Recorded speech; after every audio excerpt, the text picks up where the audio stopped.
Rain poured down on the cloaked stranger who strode down the main street of Archet.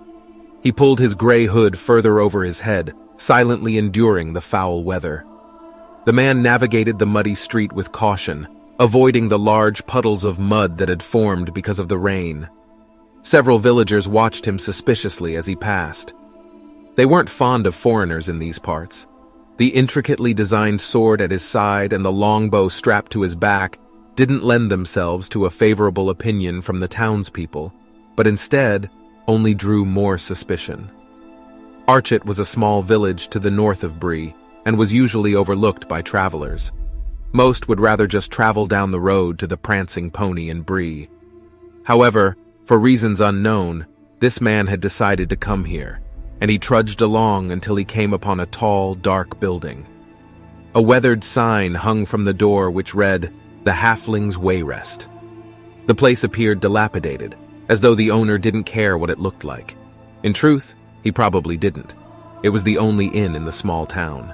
The stranger, soaking wet and cold, entered and took in his surroundings, sea-gray eyes scanning the room from under his dark hood. The place was mostly occupied by halflings, as the name suggested, although several men also lounged around the bar. The men of Breeland were short and stocky, and the tall, lanky stranger drew all eyes in the room to him in surprise.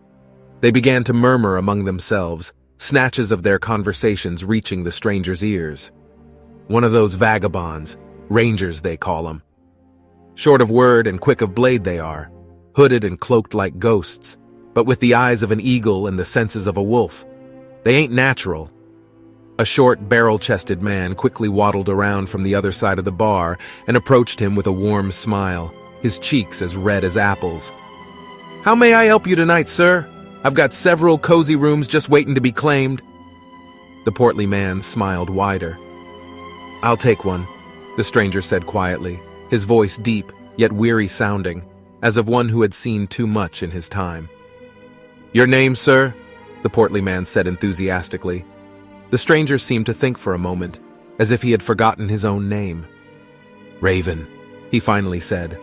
The other man's smile faltered slightly at the grim tone in the stranger's voice, but he still seemed amiable. "Aye then, Raven. This way, sir." He gestured forward and waddled down a darkly lit hallway. Keys jangled noisily as he pulled a set of them from his belt.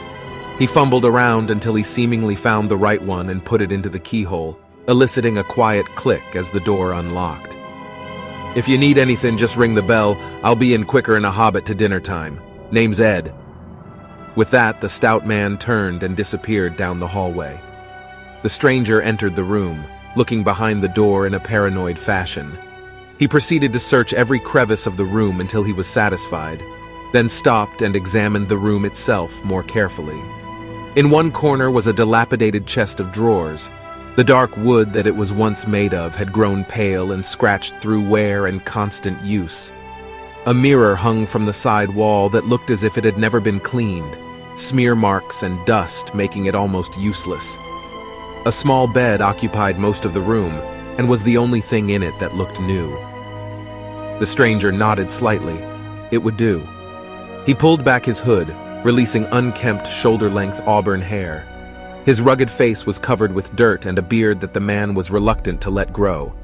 But in the wilderness that he was used to, cleanliness was second to survival. He walked over to the mirror and put his gloved hand to it, wiping it as clean as he could.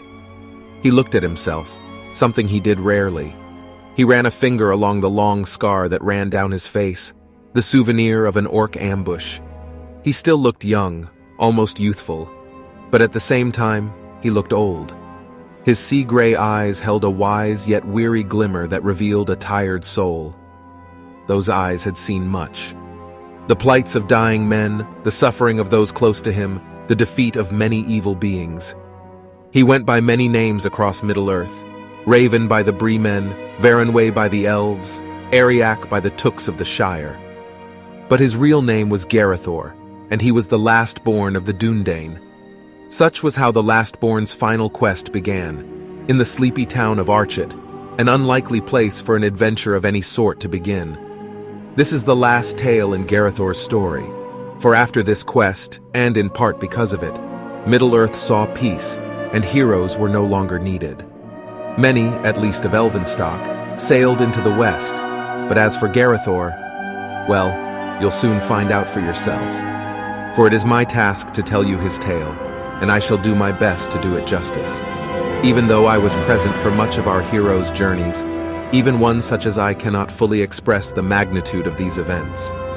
May the Valar guide you all. El.